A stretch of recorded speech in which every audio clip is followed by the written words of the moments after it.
search for good entertainment. Critic discretion is advised. As a horror fan, I always ask myself, what is the definition of true terror?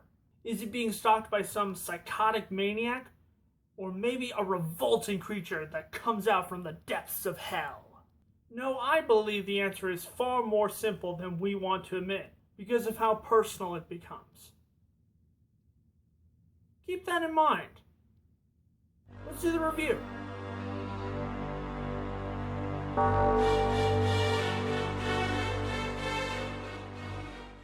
Unfriended.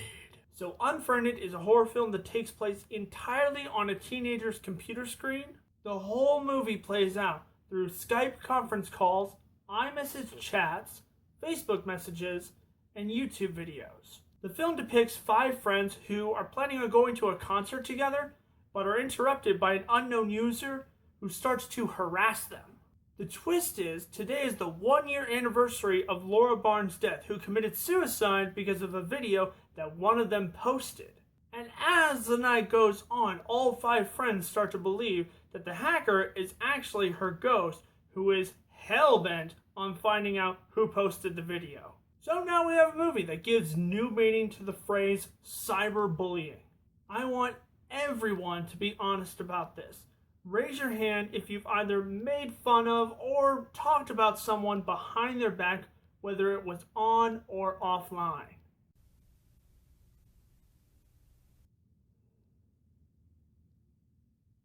Yeah, I've done it. Shut up! My point is that anyone who says otherwise is simply lying. And that's exactly the topic that Unfriended explores, the cruelty of the internet. In a time when teenagers are more willing to use Snapchat or Facebook rather than talking to each other in person or on the phone, Unfriended uses it as its main gimmick. The visceral social commentary in the film deliberately targets its audience using a mixture of guilt and mockery. And that's a bold move considering that's flicking off our generation. And I praise Unfriended just for that. It constantly blurs the line between fantasy and reality, making the audience feel uneasy. In fact, the film completely obliterated my comfort zone. Every detail is used to make it look and feel more authentic. It even uses the same sound effects of Skype and Facebook.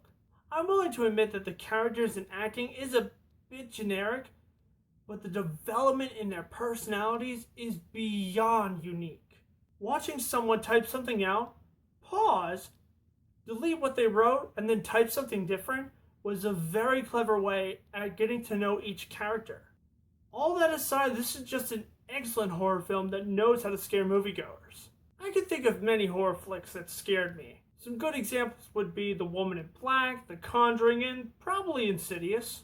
But those movies have what I call momentary frights, which are well-built jump scares, which shock you in the moment, but stay with you for a minute at the most. This movie, on the other hand, has what I call unending terror, and only a few horror films have ever given me that state of fear.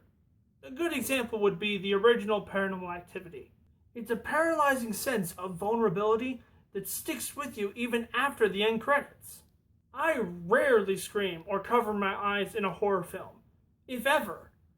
In this movie, I did, and if that doesn't convince you of how good this movie is, I don't know what will.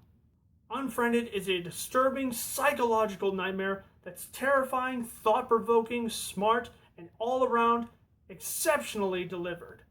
It surprised me on every level, surpassed my expectations, and is by far the best horror film that I've seen in 2015. Unfriended gets a 5 out of 5. So have you seen Unfriended? Did you see it? What did you think about it? Whatever you think, comment below, let me know. And if you enjoyed this video, punch that like button, and I'll see you guys next time on Preview Review. Thanks for watching.